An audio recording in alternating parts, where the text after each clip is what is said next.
हरियाणा के मुख्यमंत्री मनोहर लाल ने हरियाणा वाटर रिसोर्स अथॉरिटी के साथ पहली बैठक की।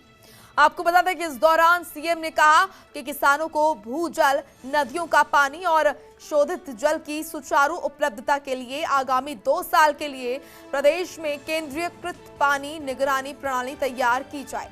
मुख्यमंत्री ने गिरते भूजल स्तर में सुधार के लिए वाटर रिचार्ज संबंधी एक समायोजित योजना बनाने के लिए कहा है। सीएम ने अधिकारियों को निर्देश देते हुए कहा कि प्रदेश के तमाम क्षेत्रों के आधार पर योजना बनाई जाए और हर गांव का जल उपलब्धता सूचकांक तैयार किया जा सके।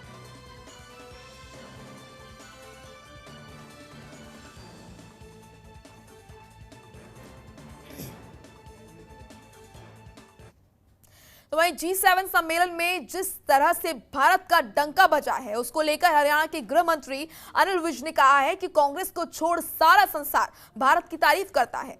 वहीं गृह मंत्री अनिल विज बोले, जिस तरह से भारत सरकार ने कोरोना को लेकर जिस तरह से नियंत्रण करने का काम किया है, अगर इसकी दूसरे देशों से तुलनात्मक अध्ययन करें कि रिकवरी रेट क्या रहा, मृत्यु दर क्या रहा, तो हमारा यहाँ विकसित देशों से बेहतर रहा है।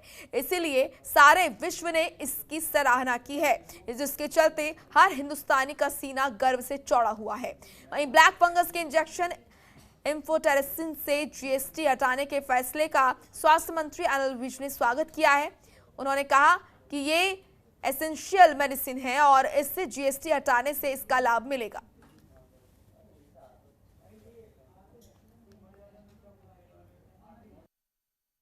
की तारीफ कांग्रेस को छोड़कर बाकी सारा संसार करता है और कोरोना में जिस ढंग से हिंदुस्तान की सरकार ने इसको नियंत्रित करने का काम किया है, दूसरे देशों की अगर हम तुलनात्मक अध्ययन करें कि रिकवरी रेट क्या रहा, मोर्टेलिटी रेट क्या रहा, तो उससे लगता है कि विकसित देशों से भी हमारे यहाँ पर बेहतर रहा सारा। इसलिए सारे विश्व ने इसकी सराहना की है। हर हिंदुस्तानी का सीना गर्व से चौड़ा हो गया। नहीं, बहुत अच्छी बात है, और क्योंकि ये एसेंशियल मेडिसिन है अब, और इससे जीएसटी हटाने से तो लाभ मिलेगा इसका। हमने ग्लोबल टेंडर किया था, उसमें हिंदुस्तान की ही एक कंपनी ने अपना टेंडर डाला था। हमने उनको सप्लाई ऑर्डर भी भेज दिया था, लेकिन उन्होंने कहा है कि जो एम्फोटेरिसिन है, जो ब्लैक फंगस का इंजेक्शन है, उसका वितरण आज भारत सरकार ने अपने हाथ में ले रखा है, इसलिए वो इस इंजेक्शन को देने में असमर्थ। तो वहीं कांग्रेस विधायक राजकुमार वेरका का बयान आया है। शिरोमणि अकाली दल के प्रधान सुखबीर बादल पर उन्होंने हमला बोला है। हर जगह बादल अपनी जमानत जब्त कराकर निकले। वेरका ने कहा, अब जनता सुखबीर बादल को पंजाब से निकालेगी। कांग्रेसी विधायक राजकुमार वेरका ने शिरोमणि अकाली दल के प्रधान सुखबीर सिंह बादल पर हमला बोलते हुए कहा है कि हर जगह बादल अपनी जमानत जब्त करा के निकले और अब जनता इन्हें पंजाब से निकालेगी।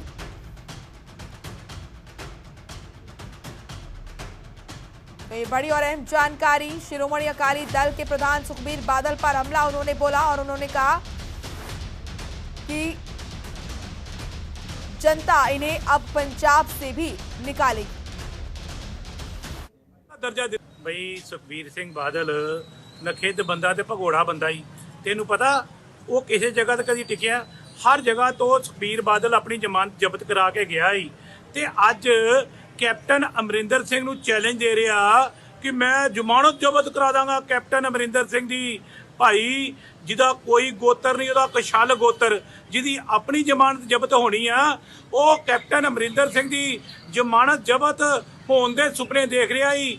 ਲੇਕਿਨ ਮੈਂ ਤੁਹਾਨੂੰ ਗੱਲ ਕਹਾਂ, ਕੈਪਟਨ ਅਮਰਿੰਦਰ ਸਿੰਘ ਦੇ ਉੱਪਰ ਇਲਜ਼ਾਮ ਲਗਾਉਣ ਤੋਂ ਪਹਿਲੇ ਸੁਖਬੀਰ ਬਾਦਲ ਜੀ ਇਹ ਗੱਲ ਸੋਚ ਲਓ, ਕਦੋਂ ਅਸਮਾਨ ਤੇ ਥੁੱਕੋ ਨਾ ਤੇ ਸਿੱਧਾ ਮੂੰਹ ਤੇ ਪੈਂਦਾ। ਤੇ ਲੋਕਾਂ ਨੇ ਤੁਹਾਨੂੰ ਨਖਿੱਧ ਦਾ ਦਰਜਾ ਦਿੱਤਾ ਹੈ, ਤੁਹਾਨੂੰ ਰਿਜੈਕਟ ਦਾ ਦਰਜਾ ਦਿੱਤਾ ਹੈ, ਤੁਹਾਨੂੰ ਜ਼ਮਾਨਤ ਜ਼ਬਤ ਦਾ ਦਰਜਾ ਦਿੱਤਾ ਹੈ, ਤੇ ਹੁਣ ਤੁਸੀਂ ਪਹਿਲੇ ਇਲਾਕੇ ਬਦਲਦੇ ਸੋ, ਤੁਹਾਨੂੰ ਹੁਣ ਪੰਜਾਬ बदलना पैना है।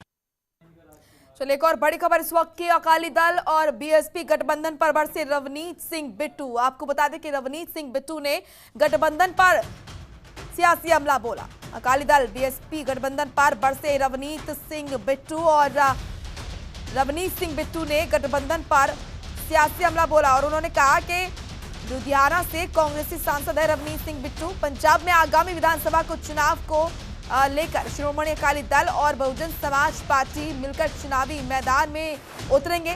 राज्य में होने वाले कुल 117 विधानसभा सीटों के लिए चुनाव में 20 सीटों पर बीएसपी अपना उम्मीदवार खड़ा करेगी, जबकि बाकी के बचे 97 सीटों पर अकाली दल के प्रत्याशी चुनाव मैदान में उतरेंगे।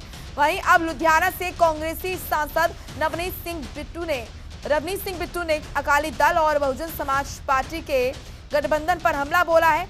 क्या कुछ कहना है उनका, आपको दिखाते हैं।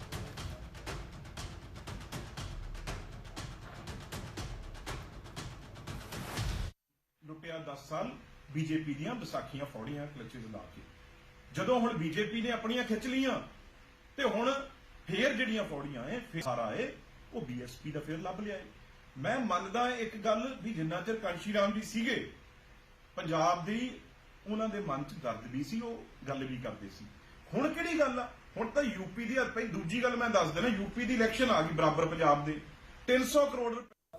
तो वहीं पंजाब में जल्द ही चुनाव होने वाले हैं। इन्हीं चुनावी सरगर्मियों के बीच हमारे पंजाब, हरियाणा और हिमाचल के एडिटर आशीष अग्रवाल ने बीजेपी के राष्ट्रीय महामंत्री और पंजाब और उत्तराखंड के प्रभारी दुष्यंत कुमार गौतम से जानने की कोशिश की है कि चुनाव में उनकी क्या रणनीति रहेगी। साथ ही बीएसपी के साथ अकाली दल के गठबंधन पर उन्होंने क्या कुछ कहा, दिखाते हैं आपको। इस तरीके से पंजाब के अंदर अब नए गठबंधन बनते हुए नजर आ रहे हैं। अकाली दल के साथ आपका बहुत पुराना गठबंधन था, वो टूट चुका है। पंजाब चुनाव क्या बीजेपी इस बार अकेले लड़ने जा रही है या किसी और राजनीतिक दल के साथ कोई गठबंधन की बातचीत आपकी चल रही है? जिस प्रकार से इलेक्शन नज़दीक आता है, ये सारी संभावनाएं खुली रहती हैं, कोई जाता है कोई आता है, सब चलता रहता है। इससे कोई परेशान होने वाली आवश्यकता नहीं है। हम जिस समय आपने देखा होगा हमारा अलायंस था, हम 23 सीट लड़ते थे, वो लोग 117, टोटल 117 सीटें थी, लेकिन हमारा मंडल का गठन 117 सीटों पर था, क्योंकि हम एक सेवा भाव से देश को एक समझते हुए अपना काम करते हैं। हमारा सत्ता हत्याना ही हमारा काम नहीं होता, लोगों के दुख में, तकलीफ में, परेशानी में उनके साथ खड़े रहना भी हमारा लक्ष्य होता है। इसलिए हम एक राजनीतिक दल से कहीं जाता है, एक सामाजिक संगठन के रूप में काम करते हैं। इसलिए हम तो हमेशा जनता के बीच में हैं। आज भी हमने सेवाई संगठन के माध्यम से, आपने देखो 30 तारीख को हमारे करीब 7 साल केंद्र में पूरे हुए हैं। हमने गैस देने से लेके, ऑक्सीमीटर देने से लेके, लोगों को खाद्य किट दी है हमने उनको ऐसे जो बीमारी से किट से बचाया जाता है कोरोना से, वो किट दी है हमने उनको। ब्लड बैंक का आप सोच नहीं, हमने कल्पना की थी कि हम पूरे देश से 50,000 यूनिट ब्लड ले पाएंगे, लेकिन 80,000 यूनिट ब्लड इकट्ठा हुआ और खुद गांव के अंदर, पंजाब के अंदर भी हमने 1200-1300 यूनिट ब्लड लिया। और यही नहीं है, हम गांव गए, वहां पर हर गांव के 3000 गांवों के अंदर हम गए। लोगों ने जो लगातार विरोध कर रहे थे, राजनीतिक विरोध कर रहे थे, बहाना वो किसान आंदोलन का लेते थे, लेकिन जब जनता ने और पब्लिक ने कहा, उनको गांव वालों ने कहा कि भाई ये तो हमें कोरोना से बचाने के लिए आए हैं, आप तो आज दिखाई दे रहे हैं खाली विरोध में दिखाई दे रहे हैं, ये हमें कोरोना से बचाने के लिए आए हैं। तो जनता ने बहुत साहसी तरीके से हमारा स्वागत किया और जनता के दिल में हमारी जगह बनी हुई है। इस बार अकाली दल से अलग होने के बाद बीजेपी अकेले लड़ने जा रही है, जैसे कि खबरें निकलकर सामने आ रही हैं।